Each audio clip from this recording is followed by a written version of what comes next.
அனைவருக்கும் வணக்கம். தோள் கொடுத்த நண்பர்கள், உற்சாகப்படுத்திய ரசிகர்கள், தொடர்ந்து ஊக்கப்படுத்தி கொண்டிருக்கும் ஊடகத்துறையினர் அனைவருக்கும் என்னுடைய வணக்கம் சொல்றதை விட நன்றி நன்றி. ஏன்னா எந்த நம்பிக்கையில் நான் இதெல்லாம் ஆரம்பித்தேன் அப்படின்னு எனக்கு தெரியாது. என்னோட தொடர்ந்து பயணங்கள் தான். யூடியூப்ல வீடியோ போட்டிருந்தோம் ஒரு 4 வருஷம் முன்னாடி. இண்டிபெண்டன்ட் மியூசிஷியனாக இருந்தேன்.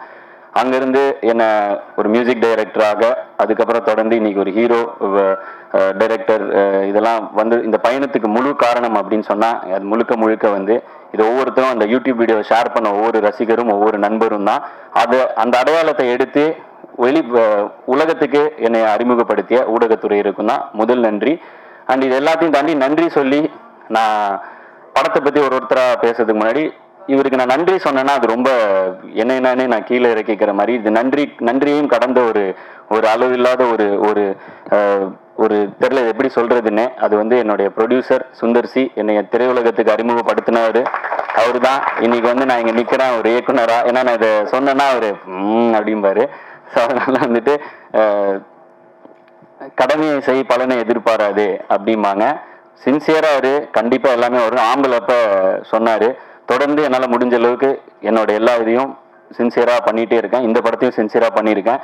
இந்த படத்துல முதல்ல அவர் லான்ச் ஹீரோ நீயே டைரக்ட் பண்ற, நான் கஷ்டப்பட்டு கதையெல்லாம் சொல்லி தான் சான்ஸ் வாங்கி எல்லாம் ரெடி ஆனதுக்கப்புறம் அவர் சொன்னாரு, இதுக்கப்புறம் படம் நீ டைரக்டர், நான் ப்ரொடியூசர், நான் எந்த வகையிலையும் உன்னை இன்டர்ஃபியர் பண்ண மாட்டேன், ஏன் எதுக்குன்னு கேட்க மாட்டேன், ஷூட்டிங்க்கு அப்புறம் இது உன் கையில, நீ என்ன வேணா பண்ணிக்கோ அப்படின்னு ஒரு நம்பிக்கையை கொடுத்தாரு. அப்பதான் இந்த படத்துக்கு முதல்ல வேற காசு, வேற க்ரூ கொஞ்சம் பெருசா பண்ணணும், அதாவது பெரிய எஸ்டாப்ளிஷ் ஆர்டிஸ்ட் அந்த மாதிரி தான் அண்ணன் லான்ச் பண்றப்ப நான் பெருசா லான்ச் பண்றேன். அவரு ஒரு தம்பியா எனக்கு அவரோட ஆசை அது. பட் என்னோட ஆசை என்னன்னா, இல்லைன்னா எல்லாம் ஃப்ரெஷ்ஷா பண்ணலாம் அப்படின்னு சொன்னா உடனே அதுவும் சூப்பரா தான் இருக்கும், ஃப்ரெஷ்ஷா பண்ணலாமே அப்படின்னு உடனே ஓகே சொல்லிட்டாரு. அதாவது என்னன்னா, நாங்க எங்க மேல வச்ச நம்பிக்கையை விட எங்க மேல அதிகமா நம்பிக்கை வைக்கிறாரு. ஏன்னு கூட எனக்கு தெரியாது. ஸோ அண்ணன் இன்னைக்கு சுந்தர்சி அவர்கள் இல்லைன்னா ஹிப்ஹாப் தமிழா மீசை முறுக்கு இந்த மாதிரி இந்த மீசை முறுக்கு படம் எங்களால் எடுத்திருக்க முடியுமான்னு தெரில. ஸோ நீங்கள் கொடுத்த கான்ஃபிடென்ஸுக்கும் தொடர்ந்து நீங்கள் கொடுத்துட்டு இருக்கிற அட்வைஸுக்கும் எல்லாத்துக்குமே நன்றி சொல்லி நான் சின்னதாக்க விரும்பல. ஸோ உங்களை முதல்ல மேடைக்கு அழைத்து, எனக்கு தெரியும் நேற்றே அவர் சொல்லிட்டாரு, ஐயோ பிரஸ் மீட்டு உன்னை பற்றி வர 4 வார்த்தை நல்லா பேசியே ஆகணுமே அப்படின்னாரு. ஸோ அதனால் அண்ணனை மேடை கலைக்கிறேன். அப்படியே கண்டிப்பாக 4 வார்த்தை பேசுங்க, என்னை பற்றி இல்லாட்டியும் படத்தை பற்றின்னு வேண்டி கேட்டுக்கொள்கிறேன். வந்திருக்கும் பத்திரிகை, ஊடகம், மீடியா சகோதரர்கள் அனைவருக்கும் எனது மாலை வணக்கம். என்னோட ஒவ்வொரு பட மீட்டிங்லையும் நான் சொல்கிற முதல் வார்த்தை சென்டிமெண்ட்டாக என்னோட படத்தோட முதல் அறிமுகமாகட்டும் எதுவாக இருந்தாலும் உங்கள் முன்னிலையில் எந்த வேற நீங்கள் தான் விஐபி இந்த ப்ரோக்ராமுக்கு அப்படி தான் பண்ணிகிட்ருப்பேன்.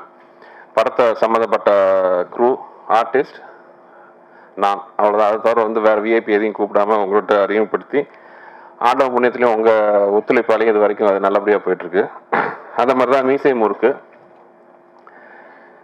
மீசை முறுக்கு ஆரம்பித்த கதைன்னு பார்த்தீங்கன்னா, ஒரு 4 வருஷத்துக்கு முன்னாடி ஒரு அழுக்கு சட்டை, ஒரு ஜீன்ஸ் பேண்ட்டை போட்டுட்டு உலகத்தை பற்றி கவலை இல்லாமல் வந்த ஒரு யங்ஸ்டர் யாருன்னா ஆதி அப்போ வந்தார். எனக்கு முன்ன பின்ன ஆதி அப்போ தெரியாது. ஆதி மேலே எனக்கு இருந்த அபிப்பிராயம் என்னென்னா, இந்த கிளப்ல மப்ல சாங்லாம் பார்த்துட்டு ஏதோ ஒரு பணக்கார வீட்டு பையன் கையில் காசு நிறையா வச்சுட்டு ஏதோ மியூசிக் ஆல்பம்லாம் பண்ணி ஒரு அரகண்டா ஆட்டிடியூடான பையங்கிறது தான் எனக்கு இருந்த ஒரு இமேஜ். ஆதி நான் வர சொன்னப்போ எதுக்குன்னு பார்த்தீங்கன்னா, ஆம்பளை படத்தில் 5 மியூசிக் டைரக்டர் லான்ச் பண்ணலான்னு இருந்தப்போ, ஏன்னா நிறைய திறமைசாலி இருக்காங்க. ஸோ 5 நல்ல ஒரு இளைஞர்களை செலக்ட் பண்ணி 5 பேருக்கு 5 சாங் கொடுக்கலான்ட்டு ஆல்ரெடி 2-3 பேரை செலக்ட் பண்ணிட்டோம். 4ஆவதாக வந்தவர் தான் ஆதி. ஆதி என்ன சொன்னார்னா, முதல்ல அண்ணா நீங்கள் ஃபர்ஸ்ட் டைம் ஸ்டுடியோக்கு கொஞ்சம் சாங் கேளுங்க அப்படின்னாரு. ஆதியோட நல்ல நேரமா இல்லை ஏன் நல்ல நேரமா தெரில. நான் பயங்கர சோம்பேறி, ஆஃபீஸ் விட்டு எங்கேயுமே போக மாட்டேன். ஆஃபீஸ்க்கு அடுத்த தெருவே தான் ஆதியோட ஸ்டுடியோ இருந்துச்சு. ஸோ ஸ்டுடியோக்கு போனேன். முதல் சாங் போட்டு காமிச்சார். முதல் சாங்கே சூப்பராக இருந்துச்சு, நீ யார் என்று தெரியாது அந்த சாங்கு. அதுக்கப்புறம் ஒவ்வொரு சாங்காக போட்டு காட்ட ரொம்ப நல்லா இருந்துச்சு. அதுக்கப்புறம் தான் ஆதி அடுத்த குண்டு போட்டார். ஆனால் நான் பண்ணேன்னா எல்லா சாங்கும் நான் தான் பண்ணுவேன், தனியாக ஒரு சாங் பண்ண மாட்டேன் அப்படின்ட்டு. பட் அந்த இதுலேயே ஆதி அவரோட செல்ஃப் கான்ஃபிடன்ஸ் எனக்கு ரொம்ப பிடிச்சது, அந்த தன்னம்பிக்கை. என்னன்னா அதுக்குள்ளே பார்த்தீங்கன்னா ஒரு புத்திசாலித்தனம். எடுத்தோன்னு இதை சொல்லி தான் நான் மாட்டேன்னு சொல்லியிருப்பேன். எல்லா சாங்கும் போட்டு காட்டி என்னை அட்ராக்ட் பண்ணதுக்கு அப்புறம் இந்த வார்த்தையை சொன்னார், எல்லா சாங்கும் நானே பண்ணாதான் படம் பண்ணுவேன், நம்பி கொடுங்க நல்லா பண்ணுறேன்னாரு. அப்புறம் விஷால்ட்டையும் பேசினேன். விஷால் தான் அந்த படத்துக்கு ப்ரொடியூசர். 2 பேருக்கும் பிடிச்சது. அப்படிதான் அந்த இப்ப தமிழன் உருவானாரு. ஒரு மியூசிக் டைரக்டராக தான் என் லைஃப்ல நுழைஞ்சாரு. ஆனா எனக்கே தெரியாம எனக்கு ஒரு கூட பிறக்காத ஒரு தம்பியா இருக்காரு. ஏன்னா நான் வீட்டில் நான் தான் கடைசி, எனக்கு தம்பி இல்லை. அந்த தம்பி இல்லாத குறைக்காக தீக்கிற மாதிரி ஆதி, நான் தம்பி தம்பின்னு தான் இவரை கூப்பிடுவேன். ஸோ இப்படிதான் வந்து ஆதி. பட் ஆதி ஆரம்பத்துலேயே பார்த்தீங்கன்னா ஆதிக்குள்ள அந்த நடிப்புங்கிற ஒரு ஸ்பார்க் இருந்துச்சு. நான் ஆம்பளை ஆடியோ ஃபங்க்ஷன்லேயே வந்து இதே இடத்துல தான் நான் சொன்னேன், ஆதியை வந்து நான் ஹீரோவாக லான்ச் பண்ணுவேன் அப்படின்ட்டு. ஆனால் வந்து டைரக்ட் யார் பண்ணுறதுங்கிற ஒரு சின்ன ஒரு கன்ஃபியூஷன் இருந்துச்சு. அப்போ ஆதி பேச்சுவாக்கில் ஒரு இந்த ஸ்கிரிப்டை சொல்லிட்டு இருந்தார். இது வந்து கற்பனை நிறைய, கொஞ்சம் நிஜமும் கலந்தது. ஆதியோட வாழ்க்கையில் இருக்கிற சில நிஜங்களும் இந்த படத்தில் இருக்கு.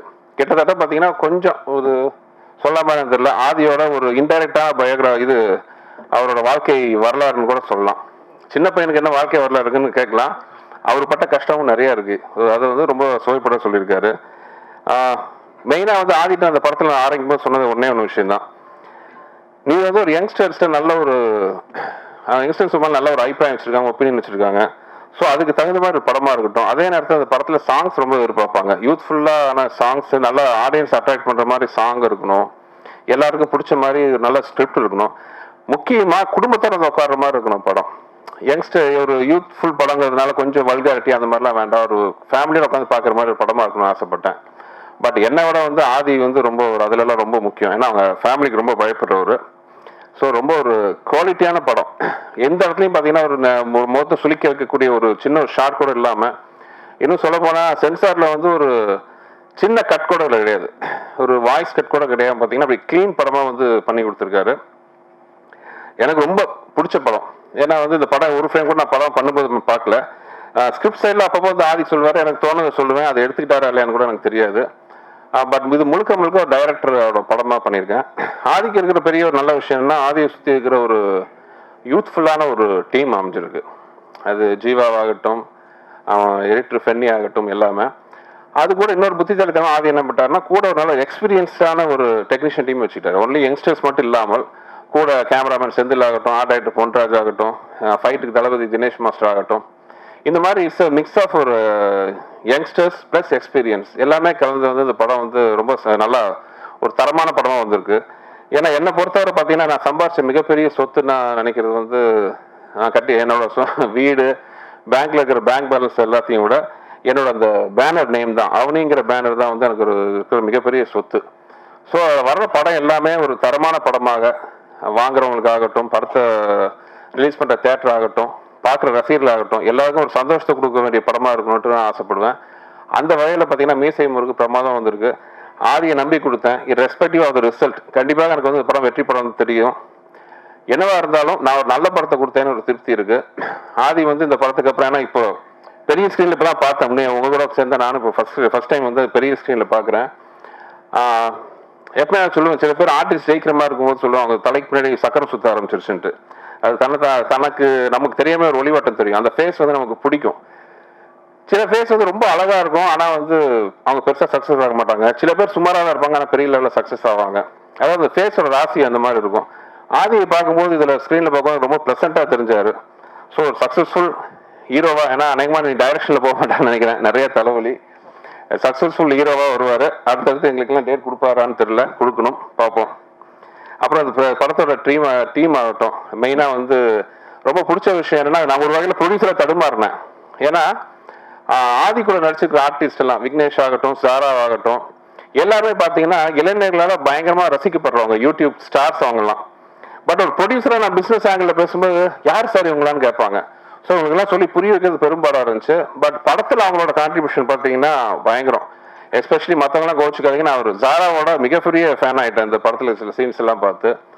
அதே மாதிரி ஹீரோயின்ஸ் ஆகட்டும், எல்லாம் அம்மா மார்க்கொண்டு எல்லாமே இந்த படத்தில் ரொம்ப அழகாக இருப்பாங்க. ஸோ ஓவராலாக வந்து எல்லாருக்குமே ரொம்ப ஒரு திருப்தியான படமாக வந்திருக்கு. நீங்களும் பார்த்து ரசித்து நல்லா வரவேற்பு கொடுப்பீங்கன்னு நினைக்கிறேன். இளைஞர்களுக்கெல்லாம் ரொம்ப பிடிச்ச படமாக இருக்குது. அப்புறம் அந்த படத்தில் ஒத்துழைப்பு கொடுத்த என்னோட ப்ரொடக்ஷன் டீம் ஆகட்டும், ஆதியோட டீம், எல்லாருக்கும் என்னோட நன்றி. 21 ரிலீஸ் ஆகுது. ஆக்சுவலாக 14 ரிலீஸ் பண்ணலான்னு இருந்தோம். டியூ டு சம் ரீசன்ஸ் மாதிரி 21 பண்ணியிருக்கோம். இது வழக்கப்படி நீங்கள் எல்லாம் ஒத்துழைப்பெல்லாம் கொடுத்து நல்லபடியாக ப்ரமோட் பண்ணி பெரிய வெற்றி படமாக்கணும்னு கேட்டுக்கிறேன்.